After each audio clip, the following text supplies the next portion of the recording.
Are you a director, manager or chairman looking for someone to facilitate a meeting or event so that you can participate fully? Or has your boss asked you to find a facilitator for an away day?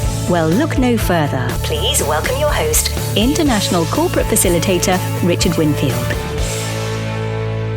Hi there, and welcome to the fifth in our special video series, How to Choose a Facilitator. In this video, I'll describe some examples of facilitator-led events. Strategy planning and budget preparation are two very common events for which organisations employ facilitators.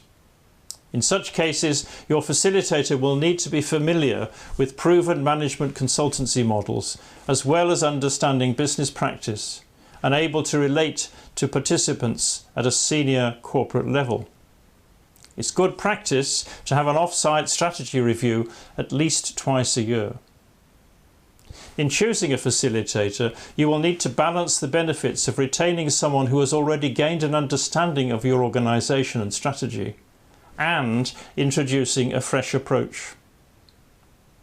Basic planning tools for strategy meetings include brainstorming, SWOT analysis, that's strengths, weaknesses, opportunities and threats, PEST analysis, political, economic, social, technological, balanced scorecard, and scenario planning. For team building, your first decision is about what you mean by the term. For many people, team building implies practical exercises with a fair amount of mud. These work by providing a parallel experience outside the day-to-day environment, in which the facilitator is able to tease out habits and assumptions and demonstrate good practice through exercises such as raft building, high ropes, defusing a bomb, or negotiating a minefield. Brefi Group specialises in an alternative indoor approach. We believe that participants develop team skills and bonding by taking part in the process of jointly developing and committing to a real vision, mission or strategy. It is the interaction, debate and discussion that deepens relationship and achieves commitment. The outcome is better communication and relationships, ownership of the future and processes they can use in future strategy meetings. A team building facilitator will need an additional bag of skills such as understanding team processes, forming, storming, norming and performing, communication, goal setting, developing a team identity, developing shared vision, mission and values, understanding team roles, discovering and interpreting personal profiles, setting well-formed outcomes, negotiation, decision-making, giving and receiving feedback. Outcomes should include better communication and relationships within well-formed teams, having shared goals and values congruent with those of both individual members and the organisation.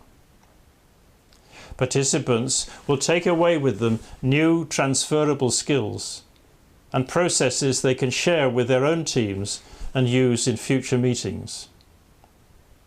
Developing a vision, mission and values is the foundation for long-term success. It's a serious business which takes time and commitment. This is a process of discovery, not of invention. A vision helps unite people towards a purpose. Creating and living a vision is the role of leaders in organisations. They have to espouse it and help others to believe it. A mission statement is a unifying statement of what an organisation is in business to do.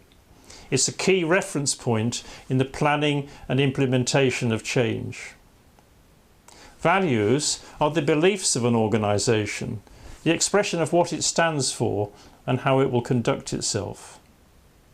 Brefi Group has a proven process for identifying and developing vision, mission and value statements built around Robert Dilts' logical levels model and incorporating the Walt Disney Company's service theme process.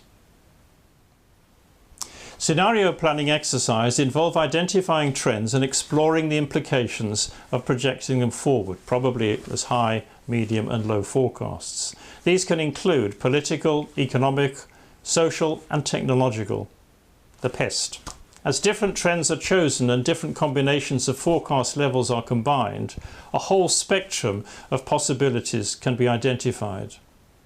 Scenario planning can be very complicated, involving the collection and analysis of global data and interviews with world leaders. However, Brefi Group has developed a simple but powerful process, incorporating a scenario planning model developed in South Africa that can be applied in a single session, a one-day workshop, or a 6-month program. Innovation and creativity are essential to the survival of organisations in today's changing environment. The very act of taking a day or two away from day-to-day operations in a different environment helps to release groups from traditional thinking patterns and opens them up to new possibilities. Continuous improvement can flow from old models, but conceptual changes need conceptually different creative processes. This is a challenge for really bringing in external forces, for embracing maverick thinking, for doing things differently in order to do different things. Change is the result of changing a process, a system, a culture. And most processes, systems and cultures appear to have been designed to inhibit the application of imagination. Einstein said, "We cannot solve our problems with the same thinking we used when we created them. If I had an hour to solve a problem, I'd spend 55 minutes thinking about the problem and 5 minutes thinking about the solutions." The role of a facilitator is to introduce exercises and models that cause participants to analyse the problem, challenge assumptions, and open their minds to opportunities. Brainstorming, for example, is powerful, tried and tested. In addition, there's a wide range of proven processes for analysis and creativity on which your facilitator should be able to draw, as well as practical exercises and challenges through which your team can refine its thinking and cooperation skills. Here are 10 rules set by Gary Hamel for designing a culture that inspires innovation. Set unreasonable expectations. Stretch your business definition. Create a cause, not a business. Listen to new voices. Design an open market for ideas. Offer an open market for capital. Open the market for talent. Lower the risks of experimentation. Make like a cell. Divide and divide. Pay your innovators well, really well. These are typical of behaviours that could also be applied in a workshop, although the innovators are more likely to be rewarded with gold stars or applause than with cash. Facilitation of conferences and events, from a simple breakfast meeting or after-dinner speech through off-site experiences and staff get-togethers to major conferences, involves different skills of chairmanship and master of ceremonies.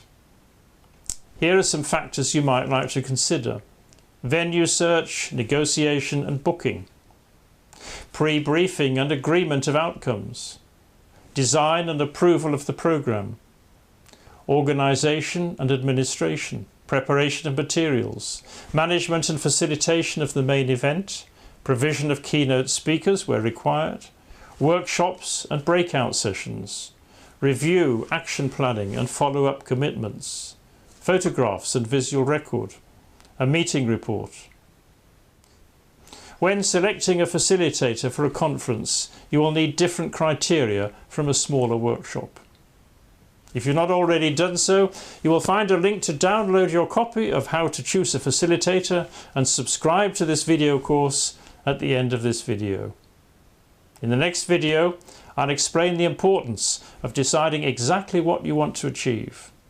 Until then, from me, Richard Winfield, best wishes.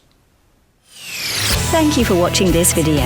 It is part of the special series How to Choose a Facilitator from the Director Development Centre. To download your copy of the full guide, go to www.corporatefacilitator.co.uk.